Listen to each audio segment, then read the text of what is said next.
Hallelujah, praise the Lord. खुदावंद यीशु मसीह नासरी के पाक और खूबसूरत नाम में आप सबों की सलामती हो। खुदावंद आप सबों के साथ हो। खुदावंद आप सबों को बड़ी बरकत दे और खुदावंद आप सबों को अपनी हिफाजत और अपनी पनाह में रखे। और इब्राहिम, इसहाक और यकूब का खुदा अपने पाक चेहरा का नूर आप सबों पर जलवागर फरमाए और आप खुदावंद यीशु मसीह नासरी के पाक नाम में ईमानी तरक्की करते जाएं और खुदावंद यीशु मसीह नासरी के पाक और खूबसूरत नाम को ऊंचा सर बुलंद करते जाएं।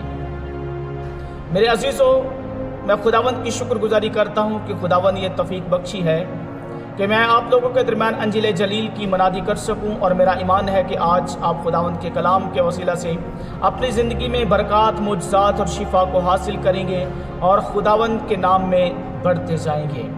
मेरे अजीज़ों, हमारे लिए आज की तिलावत पहला करंथियों उसका 8 बाब पहली आयत से लेकर 13 आयत तक हम खुदा के कलाम में से पढ़ेंगे।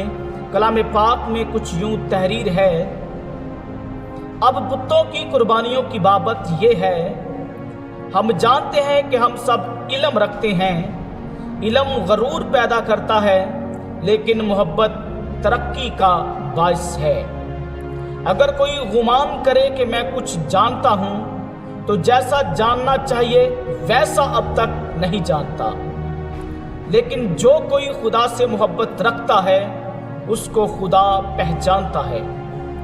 बस बुतों की कुर्बानियों के गोश्त खाने की निस्बत हम जानते हैं कि बुत दुनिया में कोई चीज़ नहीं और सिवा एक के और कोई खुदा नहीं। अगरचा आसमान और ज़मीन में बहुत से खुदा कहलाते हैं, चनाचा बतेरे खुदा और बतेरे खुदावन हैं, लेकिन हमारे नज़दीक तो एक ही खुदा है, यानी बाप, जिसकी तरफ से सब चीज़ें हैं और हम उसी के हैं। और एक ही खुदावन है, यानी यीशु मसीह, जिसके वसीला से सब चीज़ें मौजूद हुई और हम भी उसी के वसीला से हैं। लेकिन सबको ये इल्म नहीं, बल्कि बाज़ को अब तक बुत परस्ती की आदत है, इसलिए उस गोश्त को बुत की कुर्बानी जानकर खाते हैं और उनका दिल चौंक के कमज़ोर है, आलूदा हो जाता है।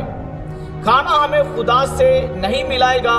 अगर ना खाएं तो हमारा कुछ नुकसान नहीं, और अगर खाएं तो कुछ नफ़ा नहीं। लेकिन होशियार रहो, ऐसा ना हो कि तुम्हारी ये आज़ादी कमज़ोरों के लिए ठोकर का बायस हो जाए। क्योंकि अगर कोई तुझ साहिब इल्म को बुतखाना में खाना खाते देखे और वो कमज़ोर शख्स हो, तो क्या उसका दिल बुतों की कुर्बानी खाने पर दलेर ना हो जाएगा? गर्ज तेरे इल्म के सबब से वो कमज़ोर शख्स, यानी वो भाई जिसकी खातर मसीह मुआ, हलाक हो जाएगा। और तुम इस तरह भाइयों के गुनाहगार होकर और उनके कमज़ोर दिल को घायल करके मसीह के गुनाहगार ठहरते हो। इस सबब से अगर खाना मेरे भाई को ठोकर खिलाए, तो मैं कभी हरगिज़ गोश्त न खाऊंगा, ताकि अपने भाई के लिए ठोकर का सबब ना बनूं। कलाम खुदा का पढ़ा और सुना जाना हम सबों के लिए बाइस से बरकत हो। आमीन। खुदावंद का